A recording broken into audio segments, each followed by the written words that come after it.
semua gereja-gereja di luar sana itu memang beda. Dia bukan Kristen, surganya beda, Allahnya beda, ya toh, dilantiknya beda. Tuhan dilantik 325 kok bagi mereka, bahkan sampai hari ini kagak dilantik-lantik. Yesus itu bagi mereka masih gondrong di surga, belum dilantik, belum dilantik jadi Tuhan. Astagfirullah. Bismillahirrahmanirrahim. Assalamualaikum warahmatullahi wabarakatuh. Salam sejahtera untuk kita semua. Segala puji bagi Allah Tuhan semesta alam. Selawat dan salam semoga tercurah kepada Nabi Muhammad SAW berserta keluarga, sahabat dan seluruh umat beliau hingga akhir zaman. Hari ini kita berkumpul bukan untuk saling memenangkan argumen semata, tetapi untuk menjalin dialog ilmiah yang penuh hikmah.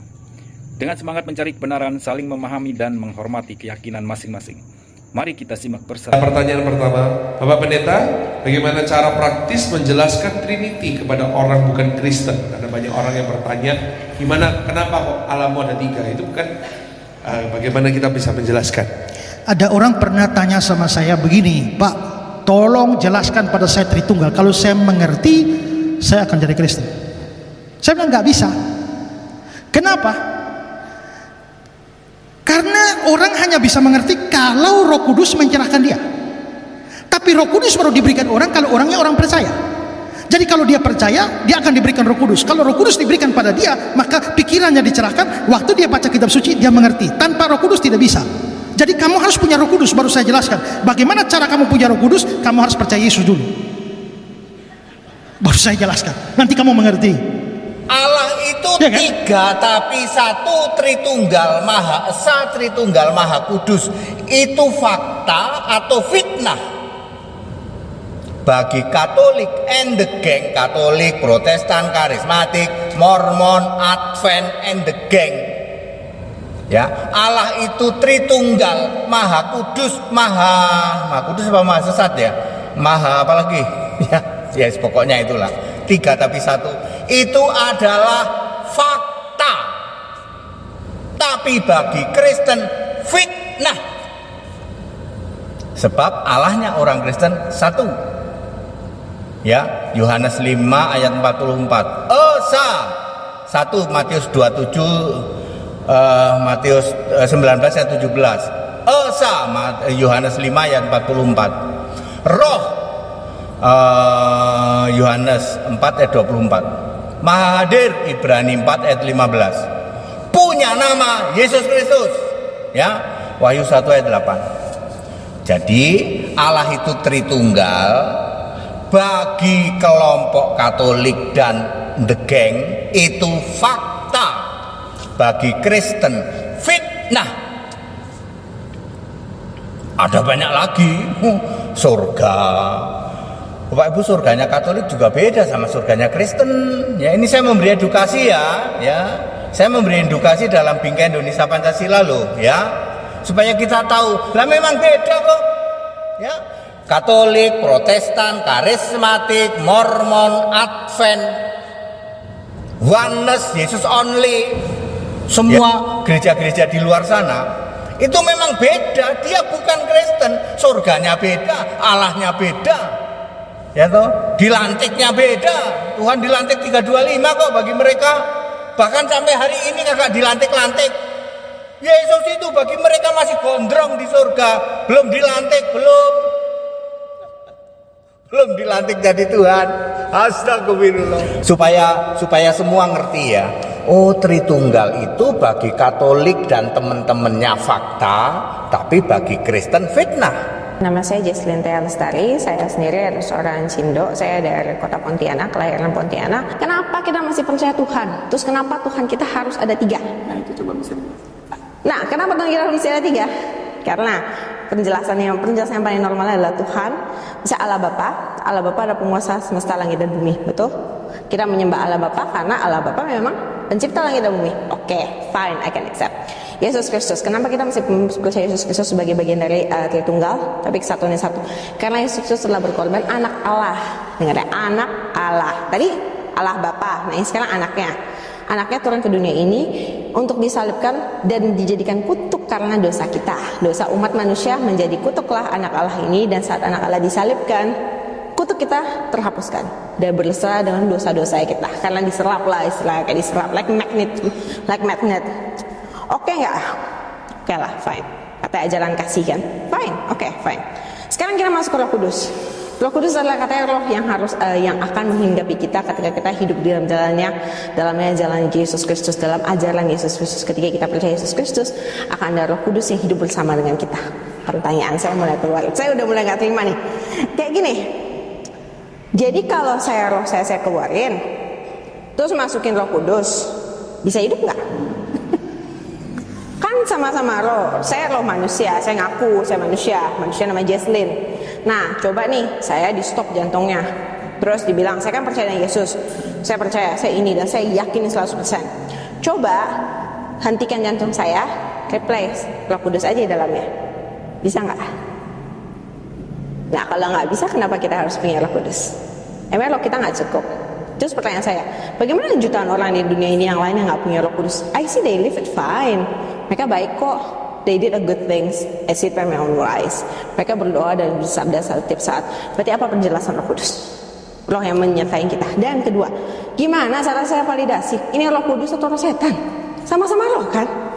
Yang masuk ke tubuh saya. Misalnya dibilang, oh saya bisa melihat pandangan Roh Kudus masuk. Oke, apa yang dilihat? Mungkin angin ya, mungkin sosok, mungkin bayangan, mungkin something lah yang spiritual masuk ke saya. Emang dalam saya bisa ada pengecekan gitu, kayak pengecekan kakak, soalnya Roh Kudus nomor kakaknya berapa, ini bener gak ini? Kan gak ada kan? Apa yang kita undang gitu loh, because it's dangerous. Karena saya ada belajar filosofi lain, how to summon demon atau something ya. Itu tuh when you believe, when you summon, dan ketika kamu put all of your faith into it, barang yang gak nyata pun bisa nyata dan bisa masuk. Setan tuh tidak bisa mudah masuk ke manusia unless you accept it and you open it up for them. Ketika kamu undang, kamu tidak tahu, kamu undang Roh Kudus, but you don't know what is Roh Kudus, right? Nah, kamu undang dia masuk, yakinkah dia masuk Roh Kudus? Belum tentu kan.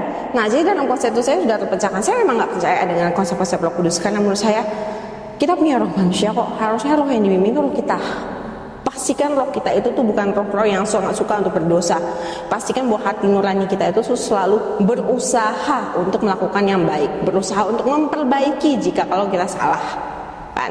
Kita tidak perlu ditambahkan roh, kita perlu ditambahkan pengetahuan, karena manusia tanpa pengetahuan nih. Harusnya kan itu kayak konsep-konsep yang kita mesti mengerti ya. Nah konsep pertama, konsep bagian ketuhanannya kita, konsep mengenai originalitas kita punya kitab, terus konsep-konsep mengenai nabi-nabi kita. Harusnya kita pelajari satu persatu kan, sampai kita tahu secara mendalam sebenarnya siapa sih yang kita sembah, siapa yang kita percaya, dan siapa yang we put faith on, dan apakah benar yang kita percaya adalah Tuhan yang akan memegang kunci dari akhirat tersebut. Karena itu adalah fungsi kita di dunia ini, untuk menemukan siapa Tuhan kita, right? Kalau kita aja Tuhan kita nggak bisa temukan, nggak usah hidup. Susah banget hidup lu. Udahlah di dunia ini susah kan, banyak cobaan, banyak ini. Nah, itu tadi kita sudah mendengar pemaparan dari kedua pihak dengan berbagai sudut pandang. Tapi diskusi ini belum berakhir. Masih ada banyak hal yang menarik yang akan dibahas. Mari kita lanjutkan ke sesi berikutnya. Dan tetap stay di channel ini. Yuk kita dengar dan saksikan lagi. Let's go. Menemukan yang namanya pencipta kita saja dengan berbagai teknologi informasi kita nggak bisa. Sia-sia hidup kita. Kasihan diri kita sendiri. Itu yang paling kasihan ya. Masalah kayak you want to search for materialistic, mau jadi materialistic di dunia ini gampang, and you have opportunity a lifetime kok. Gak akan berhenti opportunity itu. Kamu bisa kaya pada umur berapapun asalkan berusaha. Tapi ketuhanan, jika misalnya hati kamu tidak dibukakan, jadi ada hidayah diberikan pada kamu. Jika nih, coba bayangkan kalau Allah tagih setiap nafas yang kamu tarik, setiap organ yang kamu tarik itu punya harga ya, kamu bisa bayarkah? Gak bisa kan? Jadi itu is our responsibility to find which one is our God. Pakai akal dan pikiran yang sudah diberikan.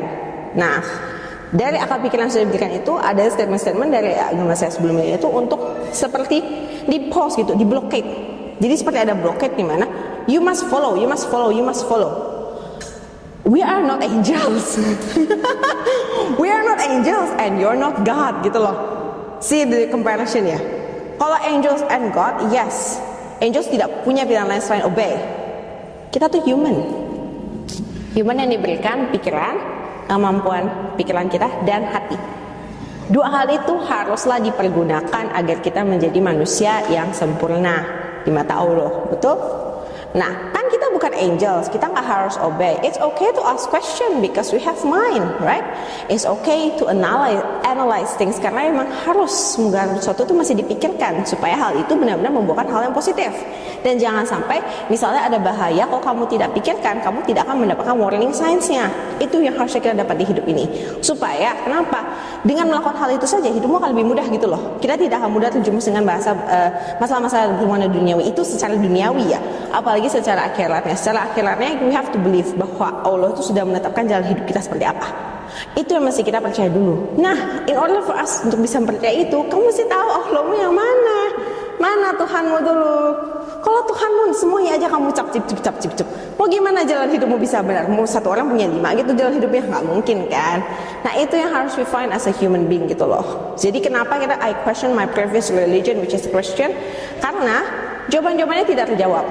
Jawaban-jawaban yang harusnya diberikan, pedoman-pedoman dari agama yang kan, karena kalau dibilang, aduh kamu kurang belajar nih, kamu langsung mendikte kami. Kenapa dulu saya tidak dijelaskan? Kenapa hal-hal seperti Kristologi 101 gitu tidak diberikan kepada kita? Berikanlah salah atau benar informasi yang negatif atau positif nanti impactnya ke kita. Yang penting kita tahu supaya kita tuh melatih bibit-bibit manusia yang bisa berpikir. Bukan melatih donkey gitu loh, bukan melatih kedelai gitu hanya untuk mengikuti. Kita tuh harus bisa berpikir. Karena itulah yang membuat manusia itu sempurna. Apapun yang meneglect our right to learn, itu berarti sudah meneglect our right to live sebagai hak asasi manusia. Sebenarnya itu sudah melanggar. Jadi itu saja base-nya. Dan itu yang saya paling mendapatkan dalam Islam, karena semua barang di Islam itu bisa dipikirkan, ada logikanya, ada dalilnya. Even when we don't like it, ketika hal itu berat dilakukan atau kita tidak suka, tapi ada penjelasannya, kita bisa terima. Oh ya benar ya, emang begini. Susah sih, tapi ya benar. Gak bisa kita sanggah. Paling cuma hati kita gak ngeluh doang. Nah itu loh yang mesti diajar agama. Gimana cara berpedoman hidup sampai yang benar, gimana supaya hidup kita itu, supaya akhirat kita minimum kita bisa menjamin. Kalau dunia kita nggak ada yang bisa menjamin, kita semua kan bukan peramal ya, tapi kita bisa hidup di jalan lebih benar. Dan dengan kalau misalnya kita percaya dengan Allah, yakinlah jalannya akan jauh lebih mudah dan jauh lebih dihindarkan dari bahaya-bahaya. Karena itu our makers gitu. Kita nggak perlu terlalu berpersepsi, oh besok masih gimana. Kalau baik-baik persepsi gitu, nggak usah peluk agama, jadi ateis saja, enak. Persepsi itu semuanya, benar-benar kita plan out dengan itu, gak usah pegang agama. Kalau mau pegang agama, biarkan jalan sesuai dengan jalannya Allah. Begitu persepsi saya. Demikian acara debat lintas agama untuk kali ini. Di sini kita bisa mengambil pelajaran bahwa perbedaan keyakinan itu adalah sesuatu yang lumrah. Dan tidak semestinya kita saling memaksakan keyakinan antara pemeluk agama yang satu dengan agama yang lainnya. Namun hanyalah sebagai lahan diskusi biasa yang tidak melanggar batasan-batasan toleransi antar umat beragama. Sekian, semoga kita bisa mengambil pembelajaran yang baik untuk kerukunan umat beragama. Salam toleransi. Wassalamualaikum warahmatullahi wabarakatuh.